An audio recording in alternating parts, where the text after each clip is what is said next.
নজর রাখবো দুর্গাপুরের খবরের দিকে। কাকসা বিডিও অফিসে বিক্ষোভ বিজেপির। তৃণমূল নেতাদের হাতে এসআইআর এর ফর্ম। সোশ্যাল মিডিয়ায় ভাইরাল পোস্টকে ঘিরে শুরু বিতর্ক। ভাইরাল হওয়া ছবির প্রিন্ট আউট নিয়ে বিক্ষোভ। কাকসা বিডিও অফিসের সামনে অবস্থান বিক্ষোভ বিজেপির। খবর সংগ্রহে গিয়েছিলেন প্রতিনিধি রাজেশ সেনগুপ্ত। কি প্রতিবেদন দেখুন।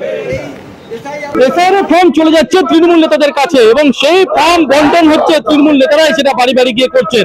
এমন অভিযোগকে সামনে রেখে দুর্গাপুরের কাকসার যে বিডিও অফিস, সেই বিডিও অফিস কার্যত দরজা বন্ধ করে দিয়ে বিক্ষোভ বিজেপি কর্মী সমর্থকদের। ইতিমধ্যে একটি ফেসবুকের ছবি ভাইরাল হয়েছে।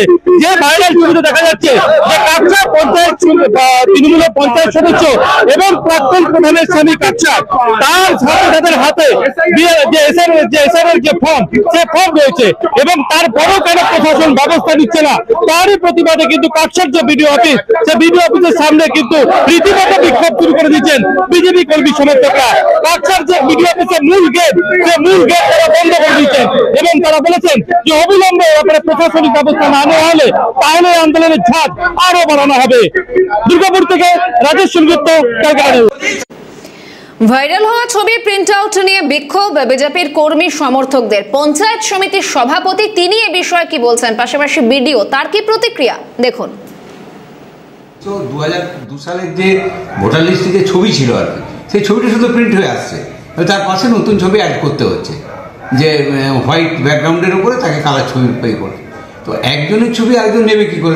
তাহলে তো এফআইআর হবে, উচিত ছিল এফআইআর করা যদি কেউ করে থাকে। কি বলবেন আন্দোলনকে? গেট বন্ধ। এই আন্দোলনকে শুনুন, ঘটনা যে 10-15টা লোক নিয়ে এরা মুভমেন্ট করছে, এদের কোনো ইস্যু নেই সামনে। কারণ আপনি ভালো করে দেখুন না যে এখানে যে আমাদের কাকসা সারা পশ্চিমবাংলার এসআইআর হচ্ছে, এসআইআরের সাথে এরা যে বুথ লেভেল এজেন্ট 2, এরা কতগুলো বুথে দিতে পেরেছে সংখ্যাটা জানেন না। পার্টির এইআরও আছেন, এইআরও আজকে ওখানে গেছেন, উনি বিএলওর সাথে বসবেন এবং দেখবেন যে তার সমস্ত ফর্মগুলো তার কাছে আছে কিনা এবং তার সাথে আজকে যে ডিস্ট্রিবিউশনও এইআরও কিছুক্ষণ থাকবেন।